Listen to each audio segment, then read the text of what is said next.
Welcome to the Homeschool High School podcast, brought to you by Seven Sisters Homeschool.com and the Ultimate Homeschool Podcast Network. I'm Vicki, and I'm so excited to talk to a new friend that's kind of related, we have really good friends with your sister Rochelle, and I'll put links to Dr. Matthews Somerville's resources because she is a special friend of ours.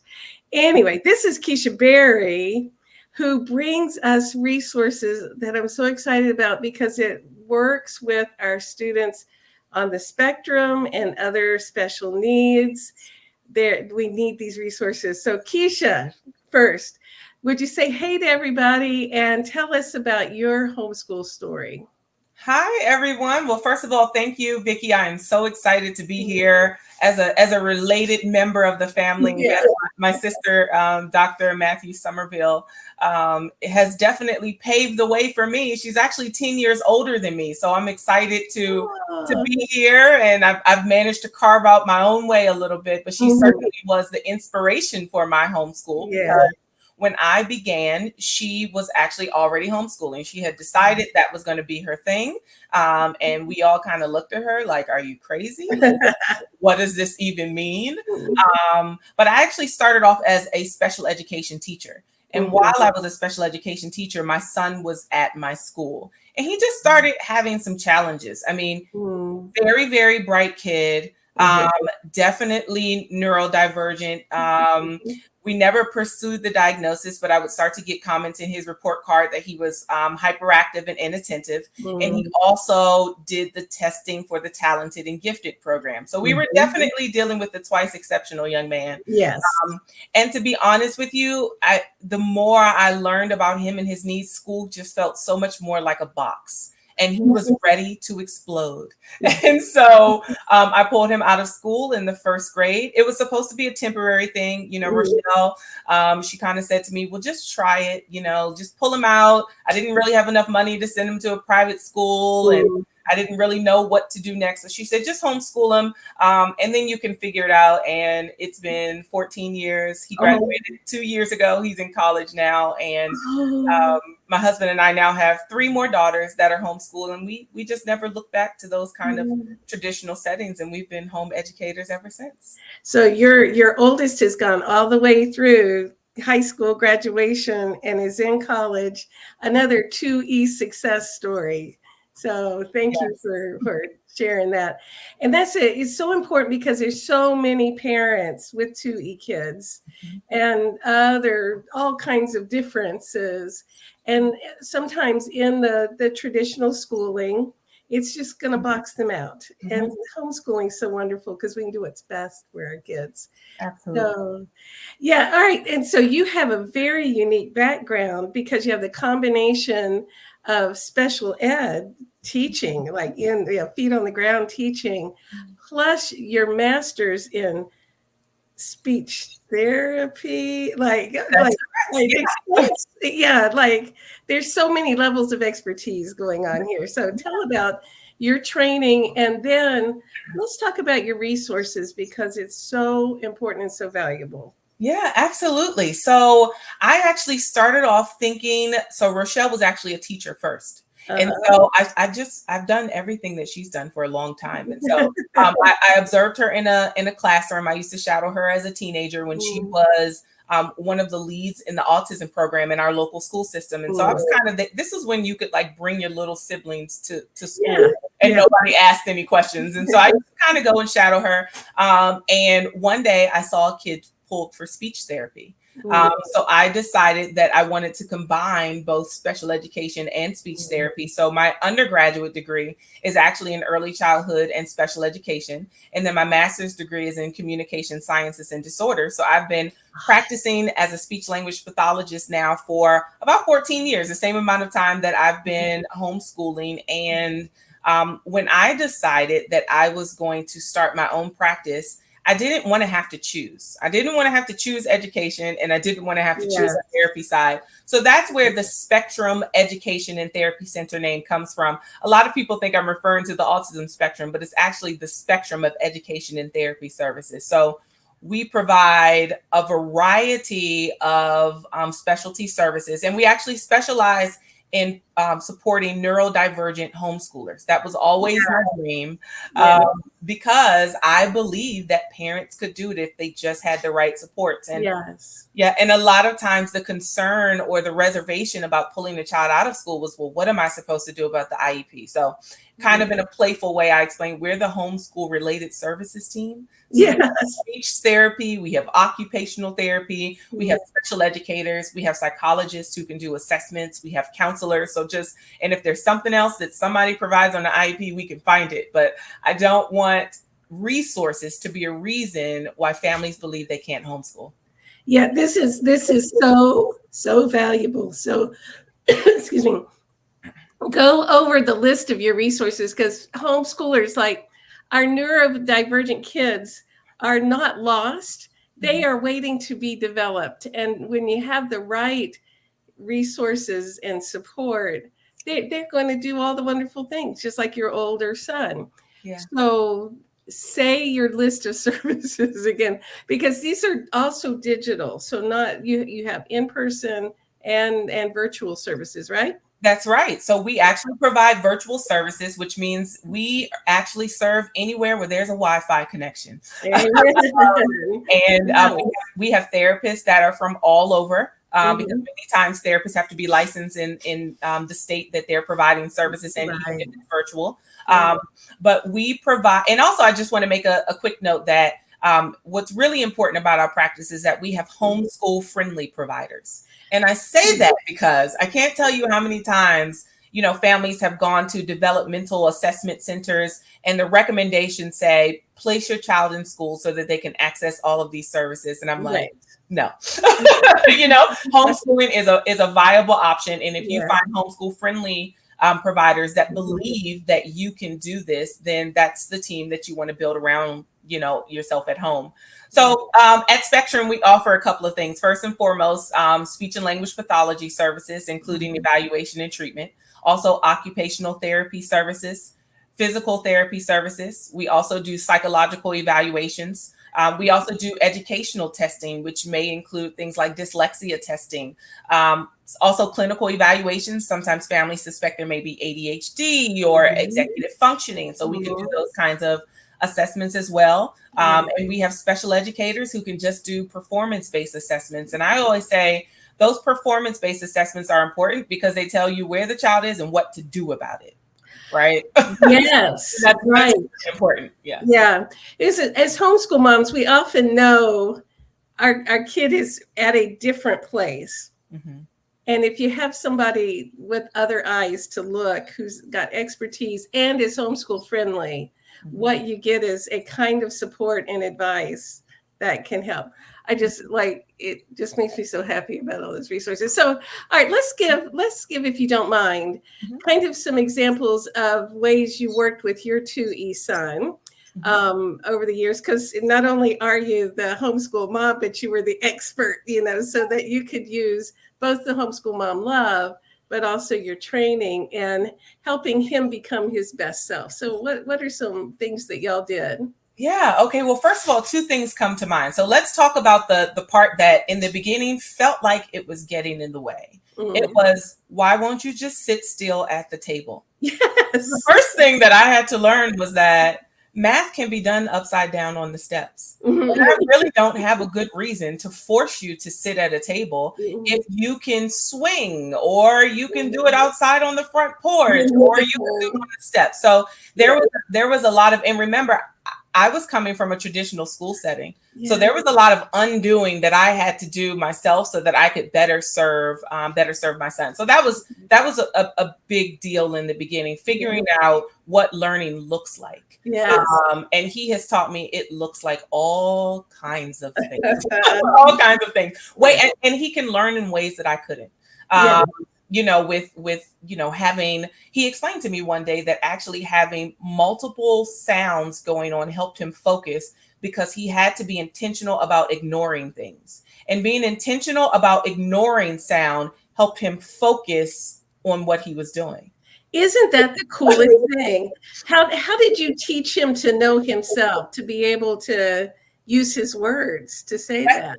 And that's big. So we did a lot of talking, a lot of asking why. And it's interesting, when kids are little, we just don't ask them why. Why do you keep moving? Right? And kids will tell you it's really hard to keep still.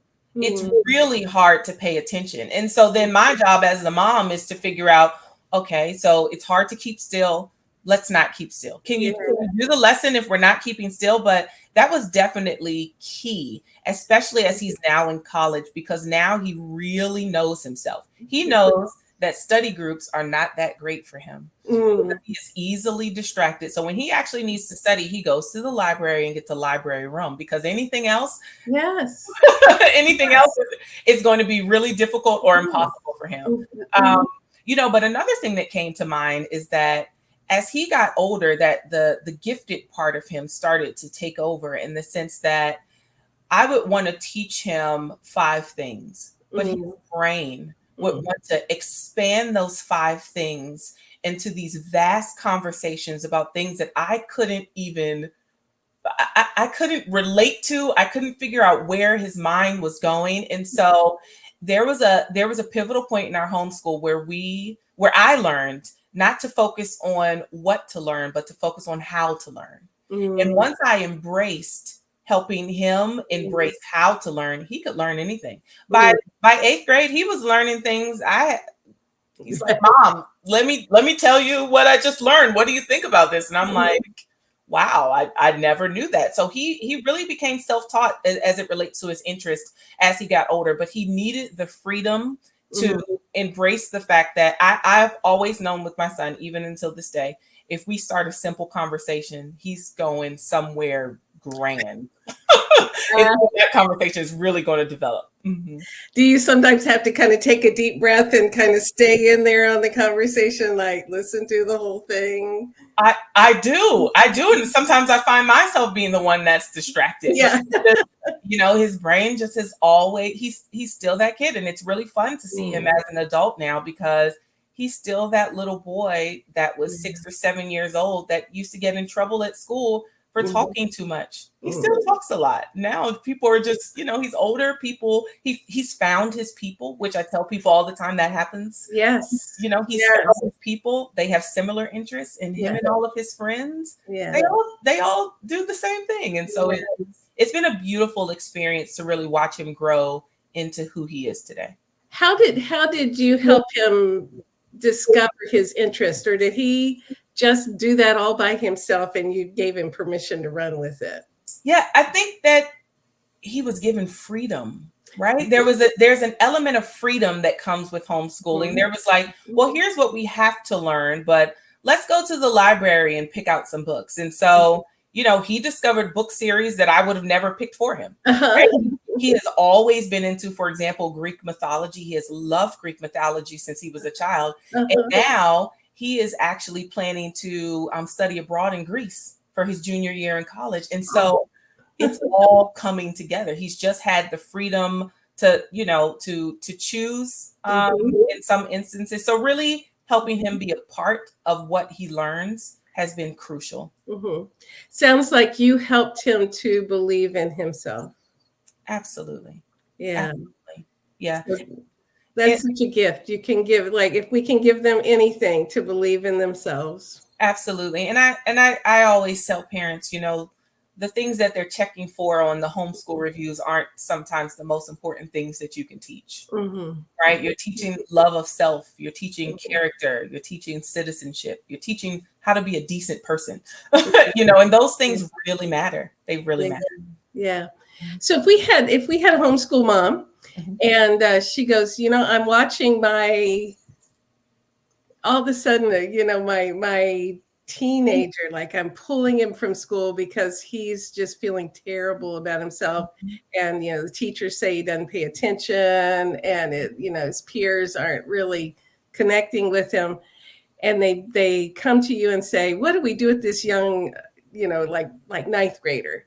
What kind of things would you advise a parent at that stage of the game? And where would you start plugging them into, like, your resources? Yeah, that's a really great question. And, we recently just started tapping into the mental health space. because of the reasons more and more people are deciding to homeschool. Yes. And so, it's not like, and I always say there's like a period where there's like pre-COVID homeschooling, and then there's post-COVID homeschooling, and families are making decisions for different reasons. But some of the families that are deciding, I mean, if you decide to homeschool in high school, there's usually a challenge. Yes, indeed. And often that challenge is coming with some mental health concerns. So I would definitely plug into counseling first. And the importance of having professional counselors who can walk both parents and students through what they're feeling, that is a high priority. Because, and I'm sure but mental health can be a block to even accessing learning. And sometimes we have to figure out what are our priorities at this point. So if your student is having difficulties with depression and confidence and how they feel about themselves, I would first want to address that piece. The academic piece will come. And to be honest with you, as a homeschooler, we can cover more academically in a shorter period of time. So we have time. We have time to address mental health. Yeah. Right. And, we, when we would get families in, when I was doing academic advising for years and years, and we'd get families transitioning into homeschooling because their kid just was miserable in the school setting. We would usually say, take a little bit of time and do fun schooling, if you like reading books, if you like going on hikes, but let's get the depression and anxiety that's kind of traumatized into some kids fixed. And then they have the oomph to believe in themselves and to discover and explore their interests. So, okay. All right. And what if we had a mom who says, I'm watching my 5-year-old and he never sits still. And I'm so worried that he's going to go into a classroom and the teacher's going to always label him as the bad kid because he's on the go. He's a good kid, but he's on the go. So if they came to you, what would you be suggesting? So for a family that has a child that is in school, I think that one thing is you can explicitly teach what are school expectations. And school expectations are to sit and to conform and to fall in line. And that's homeschooling is a choice. So is sending your child to school. And so I don't necessarily think either is a I mean, I'm kind of biased at this point. I, of course, think everyone should homeschool, but for families that choose to send their child to school, definitely it starts with a conversation with the team. This is how my child, and I actually saw something recently on Instagram where a parent at the beginning of every school year, they had like a little infographic about their child. These are the things he loves. This is what you can know about him. This is who lives in our house. These are our pets. And it was a lot of, and this is what he needs to feel supported in a learning environment. So I think the more information you can provide to teachers, the better you can prepare them to prepare for him. But it really is a collaborative effort. And there are some great teachers out here that are doing a fabulous job. So start with a team mindset before he even steps foot in the classroom. Well, and that's, I always like to say there's not one right way to homeschool or educate our kids, but it is good to go with a success mindset like that. Like, how do we give our kids and the teachers what they need? And so that's great advice.